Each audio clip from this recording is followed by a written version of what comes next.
যিহেতু এতিয়া কঁঠালৰ বতৰ, সেই গতিকে ভাবিলোঁ অলপ পকৰি বনাই খাওঁ। কেইফুটামান উলিয়াই লৈ পিনি মিক্সিত গুড়ি কৰি ল'লোঁ ধুনীয়াকৈ। দেখিছানে মিশ্ৰণটো কিমান ধুনীয়া হৈ আছে। কঁঠালটো খাই বেয়া পাওঁ, কিন্তু গুটিখিনি তাৰ প্ৰিয়। লগত মিহলাইছোঁ অলপ নাৰিকল। নাৰিকলটো পিছে মই মিক্সিত মাৰি লোৱা নাই, কাৰণ বেছি গুড়ি হৈ যায়। সেইকাৰণে ভাবিলোঁ ৰুকনিখনতে মাৰি লওঁ। অলপ ডাঙৰ হৈ থাকিলে চোবায়ো ভাল লাগে, খায়ো ভাল লাগে, নহয় জানো? মই কিন্তু এনেকৈয়ে ভাল পাওঁ পিঠা পনাবিলাকত। তাৰপিছত আপোনালোকে কোনে কোনে এনেকৈ বনাই খাই জনাবচোন। এতিয়া নাৰিকলখিনি ইয়াত ঢালি দিলোঁ। ইয়াত অলপ মিহলাইছোঁ ময়দা। আপোনালোকে ময়দাৰ সলনি চাউলৰ গুড়ি মিক্স কৰিব পাৰে। অলপ মিলাইছোঁ পাউডাৰ গাখীৰ এচামুচমান, লগত অলপ বেকিং, যাতে পিঠাটো ফুলে।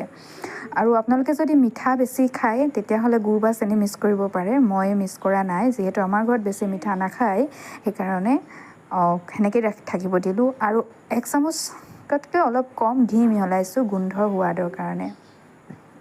এয়া দেখিছে, কেৰাহীখন গৰম কৰিছোঁ, তেল দিছোঁ, গৰম কৰিছোঁ। তাৰপিছত পকৰি আকাৰত সৰু সৰুকৈ ঢালি দিছোঁ। আপোনালোকে চাব, গেছটো যাতে বৰ বেছি ডাঙৰ নহয়, কাৰণ বাহিৰটো ৰঙা হৈ যাব, ভিতৰটো নিসিজিব। মোৰ পকৰি হৈ গৈছে। ভাবিলোঁ নিজে টেষ্ট কৰি চাওঁ কেনেকুৱা লাগে, ভাল হৈছেনে নাই। খাবলৈ কিন্তু বহুত ভাল হৈছিল। আৰু এয়া সন্ধিয়াৰ জুতি, লাল চাহৰ লগত পকৰি। ধন্যবাদ।